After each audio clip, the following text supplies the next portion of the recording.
You've opened the Powers Playbook, your guide to family, wealth, and real estate. Welcome in and welcome back to the show, everybody. Another episode of the Powers Playbook. The play that we're running today is going to be your Las Vegas and Henderson real estate market report for the month of June. So whenever we do a market report, we're always going over the final numbers from the month prior. So this will be June's market report, and it will be all of the statistics that we closed out in May. Okay. As we go through, we're gonna divide into two different buckets: single family homes and then condo and townhouse. Of course, your single family home is anything detached, your standard home, garage, backyard, all of those things. And then we put condo and townhouse in a different bucket as they are attached to other properties, shared services, that kind of thing. We are going to give you the month of May's final numbers. We're also going to talk about month over month and year over year. So when we say month over month, it means how did May change from April before it? When we talk about year over year, how did May change from May of this year from May of last year? Okay, so we'll get right into it. Then we'll talk a little bit about what we're seeing day to day this month since the last video in our real estate market. All right. Also, these slides come directly from LVR, Las Vegas Realtors, where we get our statistics. You are welcome to request any of them from us if you're interested and want to take a deeper dive. Just reach out and let us know. All right.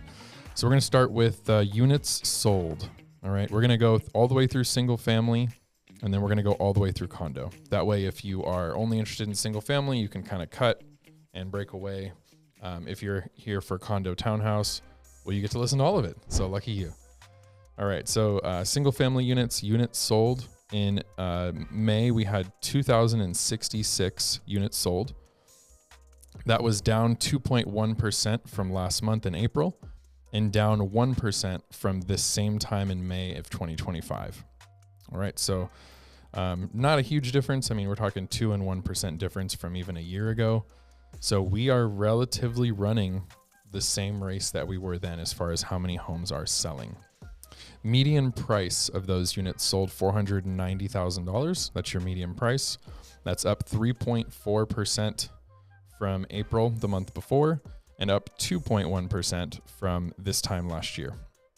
All right, we like to say generally in real estate, your normal inflation year over year is about 3 to 5%. That's kind of how money inflates regularly over time. So those are pretty normal for us. And then your average price of those units sold, $614,918. That was down 0.9% from April last month and up 3.5% from May of last year. Now, difference between average and median. I'm going to go over this real quick just in case you don't know. I get this question a lot.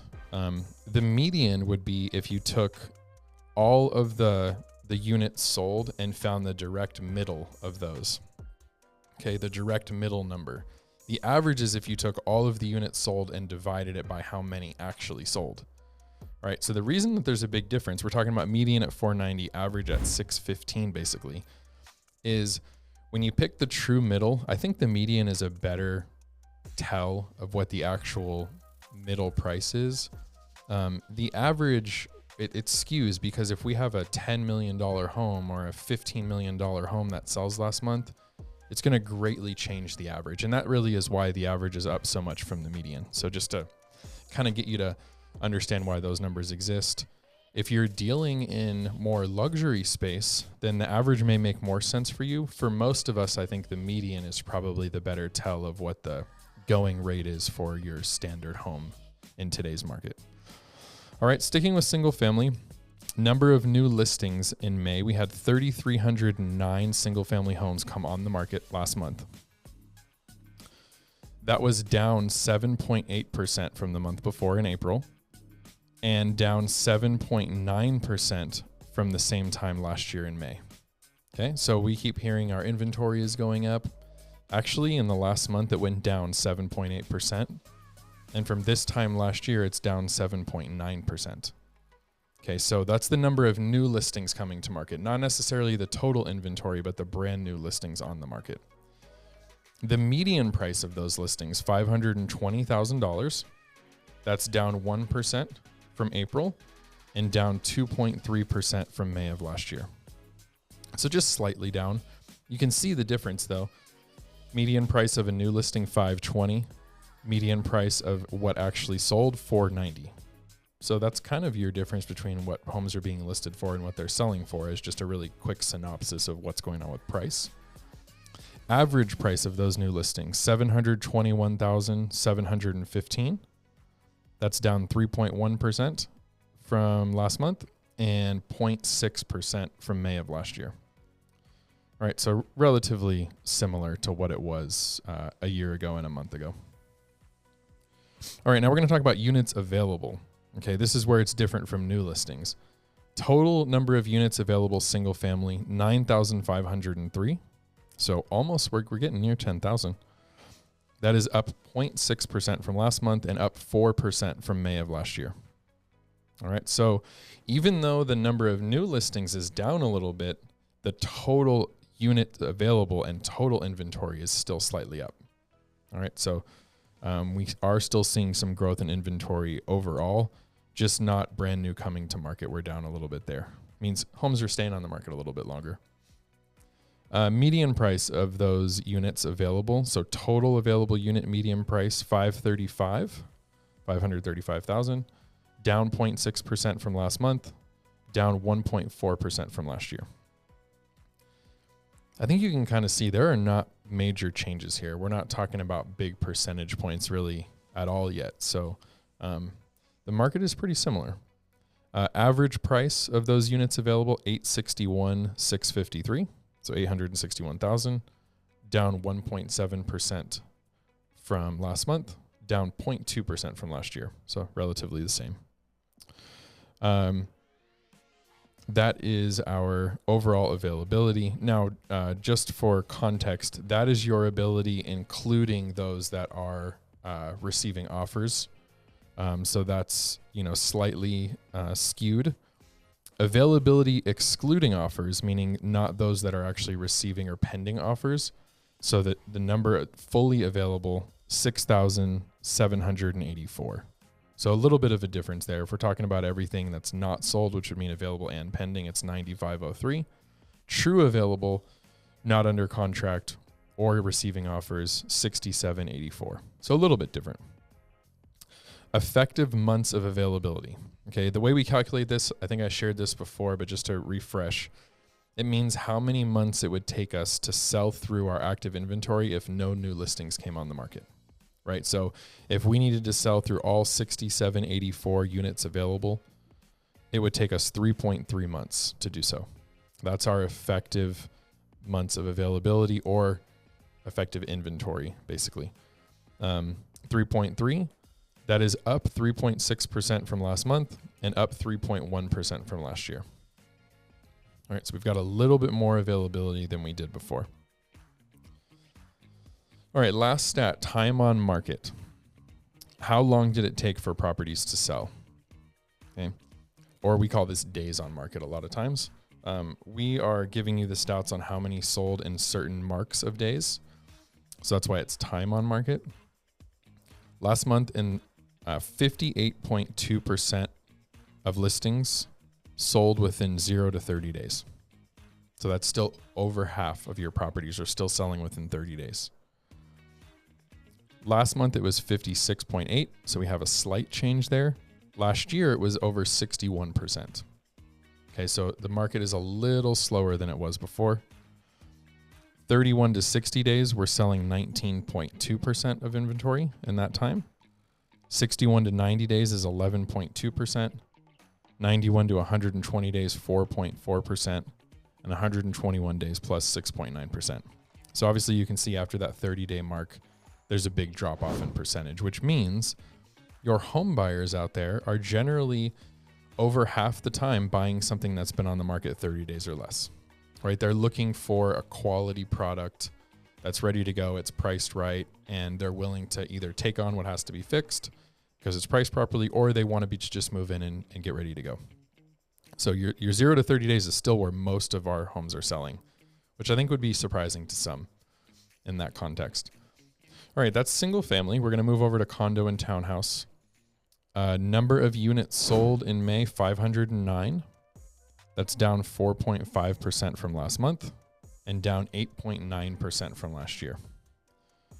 Right, so the units sold for single family are relatively similar. We are having a little drop off for condo townhouse, not selling quite as many. Median price of those, $295,000. That's up 1.7% from last month, but down 3.9% from last year. Okay, so median price up from last month, slightly down from last year. Average price, $320,000. That is up 7% from last month and down 1.7% from last year. So it seemed like May was a pretty good time to sell your condo or townhouse. Got a little bit more money than you did the month before, for sure. Some of that might be seasonal, but interesting to note. New listings. So number of new listings coming on the market, 951. That's down 7.4% from last month and down 13.8% from last year. Okay, so not quite as many new listings coming on for condo townhouse. Median price, $287,000. Down 0.9% from last month, down 4% from last year. So that's your year over year. Interesting to note that the median price of new listings is $287,000. Yet the median price of your sold condo townhouse is $295,000, actually higher sold median price than new listing median price. That's interesting. Want to follow that and see if that remains the same. We'll go availability on this one for units available, excluding offers, mean nothing pending. Total available to shop in, 2,639 is your units available in condo townhouse. Up 2.3% from last month. Up 5% from last year. So inventory across the board, single family and condo townhouse is up about 2% from where it was last month and up 2 to 5% from this time last year. Okay, so we're seeing a little bit of growth in our inventory there. Availability median price of what's on the market, $274,900. Exactly the same as last month, down 1.8% from last year. An average price, $322,433, down 3.7% from April last month and down 9.3% from last year. So interesting to note, the average prices are down a little bit. The median price of new listings for condo townhouse and the median price of all of the available listings, both lower than the actual median sold price. I wonder if that will be the same next month. I'd like to keep an eye on that. I wonder if there was just a couple of really large condo purchases that came into effect, but I think that's an interesting thing to see. Effective months of availability for condo townhouse, 5.2. So 5.2 months availability. That's up 7.1% from last month. That's up 15.5% from last year. Okay, so I would say the condo townhouse market has slowed even a little bit more than the single family market as far as inventory, what's selling, and how fast they're moving. Slightly different on time on market. So in May, we had 47.2% of condos and townhouses sell within the first 30 days, 0 to 30 days. So slightly less than half. It was 49% last month, so it went down a little bit. And 54% last year. So both of those are trending down, taking a little bit longer to sell those these days. 31 to 60 days, 25.7%. 61 to 90 days, 12.6% sold. 90 to 120, 6.1%, and 121 days plus 8.4%. So obviously still the majority are selling in 0 to 30 days. And then if we take the time to add them together, 72% of condos and houses are selling within the first 60 days. So still a pretty good market for those looking out there that are looking to buy something like that. You're still okay to look for those that are kind of newer on the market. They're typically gonna sell fairly quickly. I mean, I think if you can sell a property within 90 days, that's still a pretty good market overall, right? That just means there's enough supply and demand to go around for you. Okay, so those are all your stats for May of 2026, our June market report kind of updating you from May. If you have any specific questions, we can dive in more. This is obviously overall, this is all of the Las Vegas Valley, everything within Clark County that our MLS touches. So it's a pretty wide range. If you want something specific to your neighborhood, definitely let us know. We do monthly neighborhood market reports specific to your actual subdivision or master plan community as well. So if you're interested in receiving those, we send them monthly. Reach out to us and let us know, and or leave it in the comments, and we can dictate that for you. We send it via email. It comes out every month. So those are pretty cool because you can see, hey, in my specific neighborhood of my 250 houses, these are the new listings. This is how many days they're taking to sell. This is the average price. Is it going up or down? You can follow along to have a pretty good understanding of what the market is in your specific area, or maybe an area that you want to move to. If you're thinking about relocating, what's one or two areas you're thinking of? We can put you on the report for those as well. Okay. A little note for market report this month. Similar to as it's been going, as you can see in those stats, there's not a huge change in percentages month over month or year over year. Nothing drastic where we're like, oh my gosh, this is getting worse every single month. The sky is not falling. We still have a very even negotiating term between buyer and seller for the most part. As a buyer right now, I will say you have an opportunity to get a pretty darn good deal on a property. Obviously, the financials have to make sense. The payment has to make sense for you. But we're more than likely can get you some concessions in return. Closing costs, rate buy downs, home warranties, a lot of different things that can help you feel more secure about your purchase. I would say 3/4 of our contracts probably have some sort of seller concessions in them. That was definitely not the case when, the inventory is low and the sellers control everything. That's not the case. So obviously as a buyer, your landscape looks a little different with the interest rates today versus what they were. But if you can, if it's feasible for you to make it work and you're comfortable with the payment, term wise, you can get a very good deal on a house based on the terms of the contract that you couldn't in a different market. Right. So I think that's really the thing to think about is if I'm waiting until rates get better, what happens when they do, right? If they get better and then everyone wants to buy a house again, and then we turn all the negotiating power back to the seller because everybody wants to buy, are you now going to have to potentially get less back in return of seller concessions, or even potentially have to pay more to beat out somebody else for that house? So think about it that way. If we're looking long term, money is money. So you may want to consider, even though the market may not be great from an interest rate or a monthly payment perspective, if it's still something you can afford, what kind of deal can I get on a property today that I wouldn't be able to if the market switched? So just consider that. Obviously, it needs to be a long-term decision. I think most of your real estate decisions should always be long-term. But think about that. The other caveat, and a lot of things that we're seeing right now too, are around the home inspection. So for all of you that are thinking about selling a home, do some work up front. You live in the house, right? You know what's not perfect or what might need to be updated or changed or repaired. Let's get that out of the way. Let's not have it become a larger issue once the buyer finds out and now has 10 questions about the thing that we could have corrected before we got there, right? It's the one piece of a transaction that I'm seeing really have the most back and forth, and reason for people canceling right now is due to home inspections. So keep that in mind. Also on the buying side, understand that if you're buying a property, there's going to be something wrong with it, right? I mean, like the house you're renting, there's probably something you're living in that you're dealing with every day that you would hope to not be if it was your house. It's going to be the same thing when you buy. We want to consider what are the health and safety issues here? What are the major things that we want to have corrected? And by all means, we want you to feel comfortable buying it, but we also don't want to necessarily nitpick and ask for 25 things to be corrected, because it's not going to go over well to the other side either, right? So we want to make it a win-win. But those are the two things, I would say is as a buyer, you can get a pretty good deal if you're willing to play the game.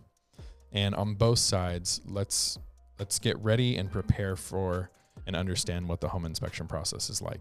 Okay, so if you have any questions or anything specific or want to take a look at the slides, please reach out to us. You can email us. It's info@powersre.com, and we'll be there to help you and give you any information that we can. Otherwise, I hope you guys have a great rest of the month, and we will see you on the next one.